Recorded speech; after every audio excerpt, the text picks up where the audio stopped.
Dosa investasi itu apa? Sederhana saja, kita ambil contoh. Kalau umat Islam di dunia ini tidak diatur dengan hukum Islam, siapa yang berdosa? Jawabnya sama, seluruh umat Islam berdosa. Mengapa? Silahkan baca Al-Ma'idah 48-44. Fahkum bainahum bima anzalallah wala tattabi ahwa'ahum amma ja'aka minal haq. Korinahnya bagaimana? Wa man lam yahkum bima anzalallah faulaika humul kafirun. Ini tegas sekali, siapa saja yang tidak mau memutuskan perkara menurut apa yang diturunkan oleh Allah, mereka itu adalah orang-orang yang kafir.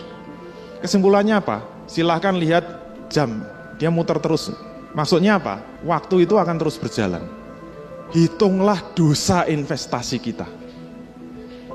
Tidak hanya di Indonesia, seluruh dunia, setiap hari, setiap bulan, setiap tahun, berapa terjadi kasus pembunuhan.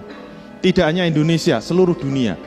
Berapa terjadi kasus pemerkosaan dan perzinaan, berapa terjadi kasus pencurian, berapa terjadi kasus pemurtadan, berapa terjadi kasus pembantaian umat Islam, berapa di atas muka bumi ini yang sudah diatur dengan Islam.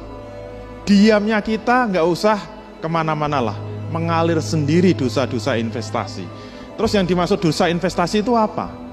Ternyata dosa investasi itu adalah dosa yang berasal dari fardu kifayah yang tidak diamalkan.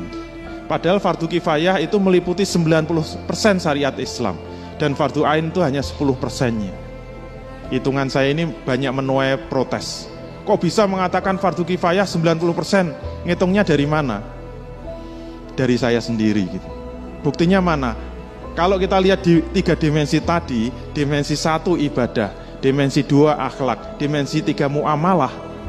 Antara ibadah ditambah akhlak dibanding dengan muamalah, sebenarnya muamalah itu jauh lebih banyak. Semakin kita tahu ilmu bisnis Islam, semakin kita mendalami ilmu bisnis Islam, semakin kerasa kita nggak bisa hidup di alam Indonesia. Itu menunjukkan apa? Muamalah itu jauh lebih banyak dan itu sekarang tidak diamalkan. Padahal itu meliputi 90% dari syariat Islam. Kalau salah silahkan dikoreksi.